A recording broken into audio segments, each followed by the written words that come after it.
السلام عليكم ورحمة الله وبركاته. الحمد لله رب العالمين، والصلاة والسلام على أشرف المرسلين نبينا ومولانا محمد وعلى آله وأصحابه أجمعين. أشهد أن لا إله إلا الله وحده لا شريك له، وأشهد أن محمدا عبده ورسوله الذي لا نبي ولا رسول بعده. قال تعالى: يا أيها الذين آمنوا اتقوا الله حق تقاته ولا تموتن إلا وأنتم مسلمون. اللهم إنا نسألك علما نافعا ورزقا طيبا وعملا متقبلا. أما بعد، فإن أصدق الحديث كتاب الله، وخير الهدي هدي محمد صلى الله عليه وسلم، وشر الأمور محدثاتها، وكل محدثة بدعة، وكل بدعة ضلالة.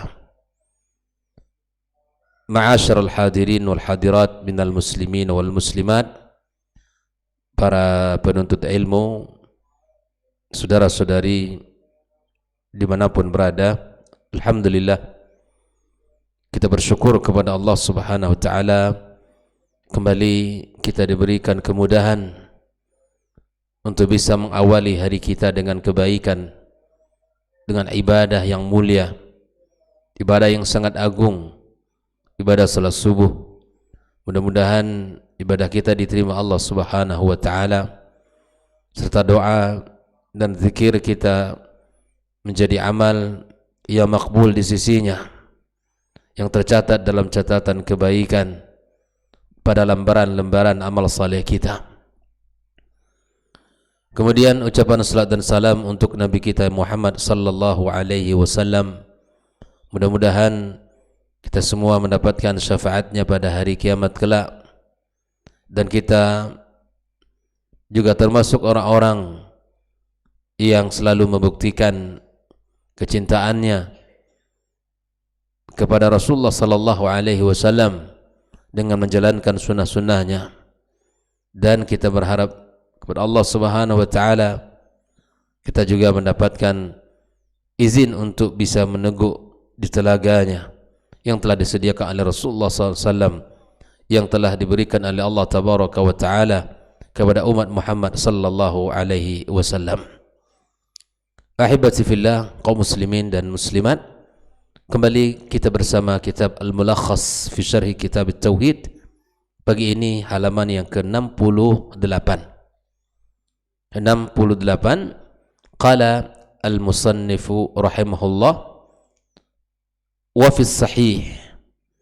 Berkata Syekh Muhammad bin Abdul Wahhab, wa fi sahih, dan di dalam sahih, maksudnya di sini adalah hadis yang diriwayatkan dalam Sahih Muslim. Anin Nabi sallallahu alaihi wasallam, dari Nabi sallallahu alaihi wasallam, annahu qala, bahwa beliau bersabda, man qala la ilaha illallah, barang siapa yang berkata la ilaha illallah, tiada ilah yang berhak disembah kecuali Allah, wa kafara bima yu'badu min dunillah, dan kufur dengan segala sesuatu yang disembah selain Allah, haruma maluhu wa damuhu, maka haram hartanya, haram darahnya, wa hisabuhu 'ala Allah azza wa jalla, dan perhitungannya ya kepada Allah Subhanahu wa ta'ala. Ikhwafillah, hadis ini masih dalam pembahasan bab tafsir tauhid wa syahadati la ilaha illallah. Setelah kita membahas bab ini dengan 3 dalil dari ayat Al-Quranul Karim, maka Syekh Muhammad ibn Abdul Wahhab menyebutkan dalil dari bab ini, hadis Nabi sallallahu alaihi wasallam yang diriwayatkan oleh Imam Muslim dalam kitab sahihnya ini. Inilah hadis yang menjadi penguatan terhadap tafsir tauhid wa syahadati la ilaha illallah. Lalu Syekh Muhammad mengatakan wa syarhu hadhihi tarjamati ma ba'daha min al-abwab. Wa syarhu, penjelasan dari hadhihi tarjamah, maksud dari pembahasan bab ini, ma ba'daha min al-abwab. Nah, kita sudah pelajari bahwa dari bab 1 sampai bab 5 itu tentang muqaddimatut tauhid, yang berbicara tentang fadlut tauhid, yang berbicara tentang keutamaan tauhid, ya, dan makna tauhid. Nah, dari bab 6, dari bab yang sedang kita baca ini, wa ma ba'daha, sampai bab 14, 6, 7, 8, 9, 10, 11, 12, 13, 14, itu adalah bab yang menjelaskan tentang tafsir tauhid. Prosesnya dari bab 7 nanti, setelah bab ini kita akan mendapatkan bagaimana aplikasi, implementasi, aplikasi daripada makna tauhid dalam kehidupan nyata kita, ya. Bagaimana tauhid itu dijaga, bagaimana tauhid itu dilaksanakan, dan apa saja yang menjadi contoh-contoh. Ini bab setelah ini insyaallah. Ini makna daripada wasarhu hadhihi tarjamati ma ba'daha minal abwab. Bab setelah bab yang sedang kita baca ini akan kita dapatkan, ya, contoh-contoh daripada pengaplikasian tauhid dalam kehidupan kita, pelaksanaan tauhid dalam keseharian kita. Ini. Lalu kemudian Syekh Shalih Al-Fauzan menjelaskan beberapa makna daripada hadis tersebut. Beliau mengatakan fi sahih, ay maknanya sahih Muslim. Hadis yang kita baca ini terdapat di dalam kitab Sahih Imam Muslim. Haruma maluhu wa damuhu, haram darahnya dan hartanya. Artinya apa? Ay muniya akhdhu malihi wa qatlihi, dilarang untuk mengambil harta orang dan dilarang untuk membunuhnya. Binaan ala ma dhahara minhu.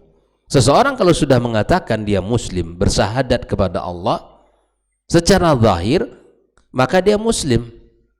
Maka di sini disebutkan nanti wa hisabuhu ala Allah, ya, maknanya adalah Allah Ta'ala huwa alladhi yatawalla hisabah man talaffadha bihadhil kalimah. Artinya Allah lah yang mengurusi, yang mengatur segala urusan orang yang telah melafazkan kalimat ini. Fayujazihi ala hasbi niyatihi wa i'tiqadi, maka Allah akan memberikan balasan kepada seseorang berdasarkan niat dan keyakinan. Kalau dia sudah melafazkan la ilaha illallah secara zahir, maka dia secara zahir kita menghukumi, dan Allah akan memberikan balasan kepada orang yang mengucapkan tersebut. Ini makna wa hisabuhu 'ala Allah. Allah yang akan memberikan balasannya sesuai dengan niat orang, sesuai dengan keyakinannya. Lalu kemudian Syekh Shalih Al-Fauzan menjelaskan makna tarjamah. At-tarjamah wa syarh hadhihi tarjamah, artinya tarjamatul kitab wal babi. Terjemah kitab ini adalah al-bab, ya, bab Fatihatuhu dan pembukanya. Wal muradu biha huna, maksudnya adalah qauluhu babu tafsir tauhid wa syahadati la ilaha illallah. Maksud daripada bab di sini adalah penjelasan tauhid dan persaksian tiada ilah yang berhak disembah melainkan Allah Subhanahu wa taala. Inilah beberapa makna mufradat. Lalu kemudian Syekh Shalih Al-Fauzan menjelaskan makna al-ijmali lil hadithi, makna global daripada hadis ini. Apa yang dimaksudkan oleh Nabi Muhammad sallallahu alaihi wasallam? Yubayyinu sallallahu alaihi wasallam fi hadzal hadithi. Nabi Muhammad menjelaskan dalam hadis ini annahu la yahrumu qatlul insani wa akhdhu malihi, bahwa tidak, ya, dibolehkan membunuh manusia dan mengambil hartanya illa bimajmu'i amraini, kecuali berkumpul dua syarat ini. Saya ulangi bahwa dalam hadis ini Nabi Muhammad menjelaskan bahwa la yahrum, tidak dilarang. Di sini maksudnya tidak diperangi ya. Maksudnya tidak diperangi. Tidak boleh diperangi. Ya, dan tidaklah haram, annahu la yahrumu qatlul insan, tidaklah haram membunuh manusia. Di sini adalah memeranginya maksudnya. Wa akhdhu malihi, atau mengambil hartanya, kecuali berkumpul dua syarat ini. Yang pertama, al-awwal qaulu la ilaha illallah, ya, biar perkataan la ilaha illallah. Kalau dia sudah mengucapkan la ilaha illallah, maka tidak boleh bagi kita untuk mengambil hartanya atau membunuhnya. Artinya kita tidak boleh memeranginya dan kita tidak boleh menumpahkan darahnya kalau dia sudah mengucapkan la ilaha illallah. Nah, terkait dengan orang yang kafir, ikhwafillah, ini tentu hukumnya di dalam Islam ada dua, ada kafir zimmi, ada kafir harbi. Kafir zimmi itu orang yang terjaga, terlindungi. Di negeri kita, orang-orang yang tidak beriman, orang yang kafir, mereka punya hak untuk layak hidup di sini. Mereka juga punya jiwa yang dilindungi oleh undang-undang untuk bisa hidup damai. Ini namanya kafir zimmi. Bahkan ada orang bertetangga, dan kita sebagai muslim tidak boleh membunuhnya, tidak boleh memeranginya atau mengambil hartanya secara semena-mena, karena mereka kafir zimmi yang tinggal di negara kita, dijaga dan dilindungi oleh undang-undang, oleh konstitusi kita, oleh negara kita. Maka siapapun yang bertetangga dengan orang kafir hari ini di negeri kita, maka hiduplah bertetangga sebagaimana mereka berhak mendapatkan penghormatan, kita juga demikian. Mereka berhak mendapatkan penjagaan dari hartanya, kita juga demikian. Adapun kafir harbi, itu kafir yang memerangi, seperti yang terjadi di saudara kita di mana? Ya, di Gaza. Itu wajib untuk diperangi karena mereka memerangi kaum muslimin. Mereka memerangi kaum muslimin. Nah, kita wajib untuk memerangi mereka. Ini namanya kafir. Nah, adapun orang-orang yang telah mengucapkan la ilaha illallah, ini tidak boleh diperangi. Yang kedua, al-kufru bima yu'badu min dunillah, dia kufur dengan segala sesuatu yang disembah selain Allah. Ya. Fa idza wujida hadzal amrani, kalau ada dua perkara ini, terdapat dua perkara ini. Yang pertama apa tadi? Mengucapkan la ilaha illallah.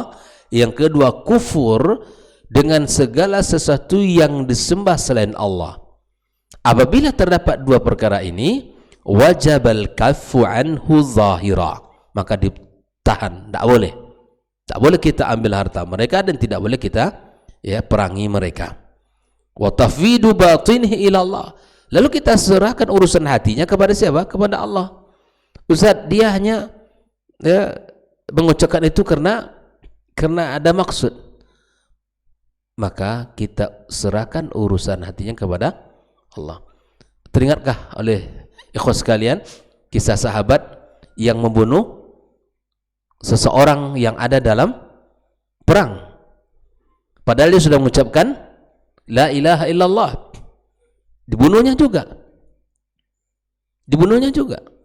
Sampai Nabi Muhammad SAW mengatakan sesuatu kepadanya, ya Rasulullah, dia berhujjah, dia hanya mengucapkan itu untuk menyelamatkan dirinya. Tidak boleh. Sampai seperti itu adab di dalam berperang.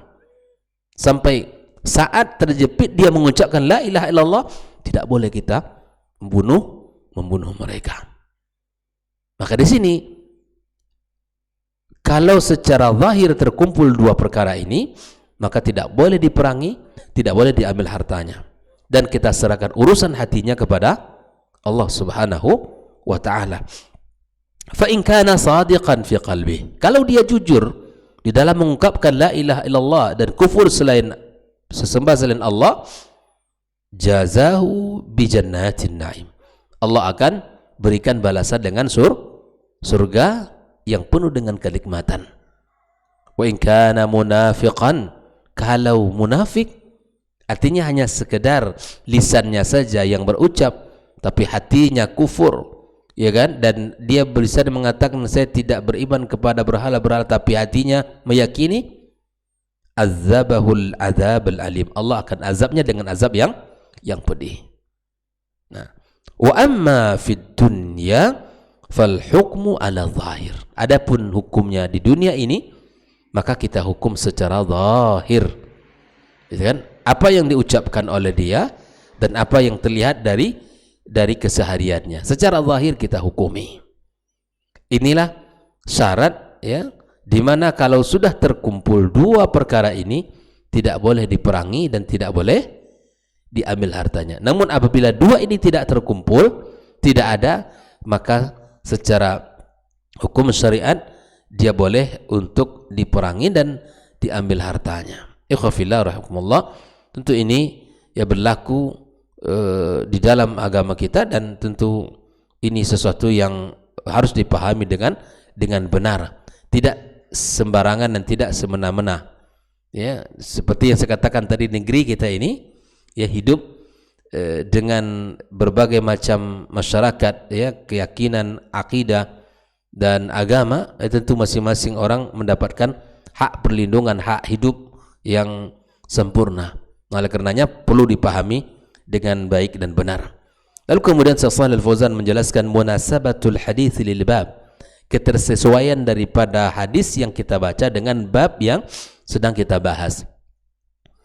Annahu min a'zami, ya, sesungguhnya dari perkara yang agung, ma yubayyinu ma'na la ilaha illallah, yang menjelaskan makna la ilaha illallah, wa annahul kufur bi kulli ma yu'bad min dunillah. Di antara perkara yang agung yang menjelaskan makna la ilaha illallah, kufur dengan seluruh apa yang disembah selain Allah. Jangan bilang saya beriman kepada Allah, saya ibadah kepada Allah, tapi saya ya tetap menyembah selain Allah. Ini tidak benar. Tauhidnya nggak benar ini. Ya. Makanya di dalam Islam konsekuensi daripada la ilaha illallah kita murnikan tauhid kita. Tidak boleh kita menyerahkan secuil apapun, sekecil apapun kepada selain Allah Subhanahu wa taala.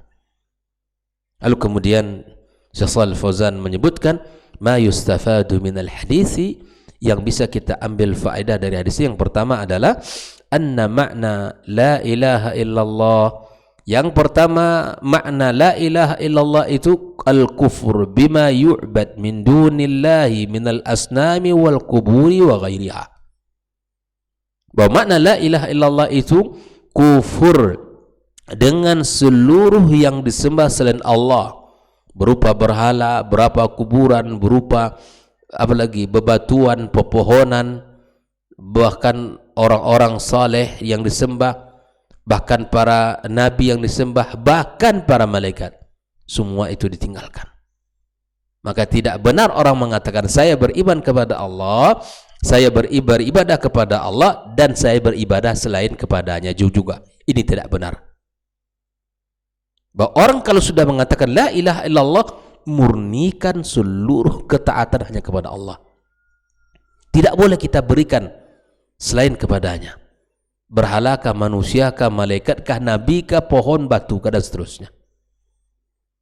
Ikhwafillah, ini yang pertama. Yang kedua, anna mujarrad talafuz, kalau hanya sekedar melafazkan bila ilaha illallah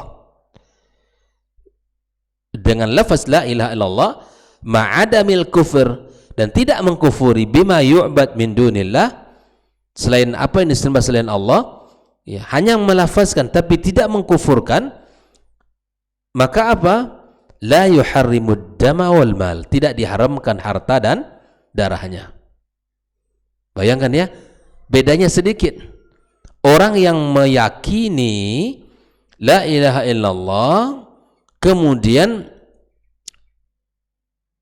mengkufuri seluruh yang disebut Allah, haram harta dan darahnya. Orang mengucapkan la ilaha illallah saja tanpa mengkufuri selain apa yang disebut selain Allah, tidak haram harta dan tidak haram darahnya.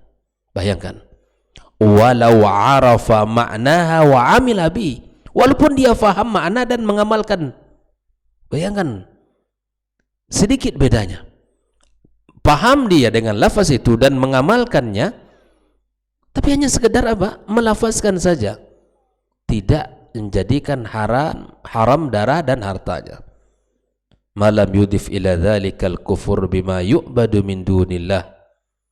Ya, selama tidak menambahkan perkara itu, ya, perkara dzalikal kufur bima yu'bad min dunillah. Jadi kita bukan sekedar kita mengucapkan, tapi kita mesti ingkar. Ya, tidak sekedar kita melafazkan, tapi harus ingkar. Di hati kita ada kebencian, di hati kita ada, ya, ketidaksukaan selain apa yang disembah selain Allah Subhanahu wa taala, kepada siapapun, makhluk apapun, benda apapun yang disembah, mesti kita ingkari itu. Yang ketiga, anna man ata bit tauhid, barang siapa yang mendatangkan tauhid atau meyakini tauhid, waltazama syara'i'ahu, dan iltizam dengan syariatnya, zahiran, secara zahir, wajabal kaffu an, maka wajib untuk ditahan, hatta yatabayyana minhu ma yukhalifu dzalik, sampai kita mengetahui bahwa dia menyelisih daripada apa yang diucapkannya. Jelas ya? Kalau ada orang yang bertauhid, beriman, meyakini Allah, dan dia iltizam dengan syariatnya, sudah, berarti kita cukup sampai di situ. Tidak boleh kita, ya ini saudara kita, dan tidak boleh kita memusuhinya, tidak boleh kita mengambil harta dan menumpahkan darahnya, sampai kita mengetahui dia menyelisih daripada apa yang diucapkannya. Kalau saya beriman, tapi kemudian dia, ya, melakukan perbuatan yang menyelisih keimanan, berarti itu berbeda dari apa yang diucapkan, maka itu tidak menghalangi dia untuk diharamkan harta dan darahnya. Yang keempat, wujubul kaf anil kafir iza dakhala fil Islam walau fi halil qital. Yang keempat ini penting. Wajib kita untuk tidak membunuh mereka, orang-orang kafir, kalau dia masuk Islam, walau fi halil qitali, walaupun kondisi Islamnya di saat perang berkecamuk. Islam dia, tak boleh lagi dibunuh. Itu ya. Ini subhanallah, ini mesti kita pahami hukum. Para mujahid, alhamdulillah kita lihat mereka punya adab dan perang, ya, bagaimana terhadap tawanan-tawanan perang. Ya, bagaimana kita lihat, ya, adab dan akhlaknya para mujahidin di Gaza. Ya, subhanallah. Ya Allah, mudah-mudahan ini menunjukkan syariat yang mulia yang ada pada mereka, yang mereka jalankan. Ya, para tawanan-tawanan perang, di saat mereka dilepaskan, ya, senang bukan main, bahagianya bukan main, terlihat, ya, bahkan melambaikan tangan mereka, ya, tangan mereka penuh dengan kehangatan di saat mereka menyerahkan kepada, ya, kembali ke negeri mereka. Ketika dia di dalam berperang sekalipun, Islam dia, ya, walaupun tujuan awalnya untuk apa? Untuk menyelamatkan dirinya, hatta yatabayyan minhu ma yukhalifu dzalik, sampai kita mengetahui, ya, apa yang diucapkan menyelisih dari apa yang dilakukan. Ini harus kita pahami. Ikhfillah. Yang kelima, annal insana qad yaqul, barangkali manusia bisa mengatakan la ilaha illallah wa la yakfur bima yu'bad min dunillah, dan tidak kufur kepada sembahan selain Allah Azza wa Jalla. Bisa jadi manusia seperti itu. Yang keenam, annal hukma fid dunya ala zahir, bahwa sesungguhnya hukum di dunia ini kita hanya berikan secara zahir saja. Ya. Wa amma fil akhirati fa'alal niyatil wal maqasid. Adapun urusan dia di akhirat tergantung kepada niat dan tujuannya. Untuk apa dia mengatakan hal itu? Yang ketujuh, hurmatu malil muslim wa damihi illa bihaqqin, maka haramnya harta seorang muslim dan darah seorang muslim kecuali dengan hak, sesuai dengan syariat yang telah berlaku di dalam Islam. Kalau dia membunuh, maka mesti dibunuh kalau terbukti di pengadilan dan seterusnya, ya, sesuai dengan apa yang telah tegakkan oleh agama kita. Ikhwafillah, inilah 7 yang bisa kita ambil dari hadis yang diriwayatkan oleh Imam Muslim rahimahullah taala. Dan kemudian di sini Syekh Shalih Fauzan menjelaskan wa makna qaulil musannif, penjelasan pengarang kitab ini, wa syarh hadhihi tarjamah ma ba'daha min al-abwab, itu artinya annama ya'ti ba'da hadzal bab, adapun yang datang pembahasan setelah bab ini, ya, dari bab-bab berikutnya dari bab 7 sampai bab 14, fihi, maka di dalam bab tersebut ma yubayyinu tauhida, menjelaskan tauhid, wa yuwaddih makna la ilaha illallah, dan menjelaskan makna la ilaha illallah, wa bayan asya' katsirah, dan akan menjelaskan banyak, menjelaskan sesuatu ya minasyirkil asghar, dari syirik kecil, wal akbar, bentuk-bentuk syirik kecil, bentuk-bentuk syirik besar, wa ma yuwassilu ila dzalika minal ghulu wal bid'ah, dan bahkan kesyirikan itu akan mengantarkan seseorang kepada perkara-perkara yang ghulu, melampaui batas, ya, wal bid'ah, dan kepada perkara-perkara bid'ah. Jadi bab-bab berikut ini adalah seperti contoh-contoh, ya, aplikasi daripada kesyirikan itu dalam kehidupan nyata. Inilah yang dimaksudkan dengan perkataan daripada musannif ini. Bab 1 sampai 5 itu bicara penjelasan muqaddimah tentang tauhid. Bab 6 dijelaskan tentang penjelasan tafsir daripada tauhid, dan bab setelahnya jam 7 dan ke-14 itu adalah contoh-contoh bagian daripada syirik-syirik besar, bahkan syirik-syirik kecil, ya, yang menjadikan orang jika itu dilakukan kepada sikap ghulu, dan bahkan masuk kepada perkara yang diada-ada dalam urusan agama, mimma yajibu tarkuhu, dan memang yang merupakan wajib untuk ditinggalkan, min madmuni la ilaha illallah, daripada makna la ilaha illallah itu sendiri. Jadi apa yang akan kita bahas setelah ini adalah hal-hal yang banyak dilakukan oleh orang, dan itu harus kita tinggalkan. Perkara-perkara yang akan disebutkan setelah ini, perkara-perkara yang sering dilanggar oleh manusia, dan itu adalah sebuah kesalahan. Mudah-mudahan kita diberikan Allah Subhanahu wa taala kesehatan untuk bisa selalu belajar, dan Allah berikan kepada kita pemahaman yang benar dan mengamalkan ilmu yang kita pelajari. Inilah pembahasan kita pagi ini. Mudah-mudahan kita mengucapkan la ilaha illallah itu penuh dengan keyakinan dan keimanan, sekaligus kita mengkufuri seluruh sembahan selain Allah Azza wa Jalla. Kita benci dan kita tidak menyukainya, dan siapapun yang melihatnya dan siapapun yang mengetahuinya, maka dakwahkan kalimat ini kepada mereka yang melakukan kesyirikan dalam kehidupan mereka. Maka ikhwafillah rahimakumullah, sekali lagi kita berharap kepada Allah Subhanahu wa taala agar kita diberikan kesehatan dan semangat dalam belajar dan mengamalkan ilmu kita. Wallahu taala a'lam, wa sallallahu ala nabiyyina Muhammadin wa ala alihi wa sahbihi ajma'in. Subhanakallahumma bihamdik, asyhadu an la ilaha illa anta, astaghfiruka wa atubu ilaik. Wassalamualaikum warahmatullahi wabarakatuh.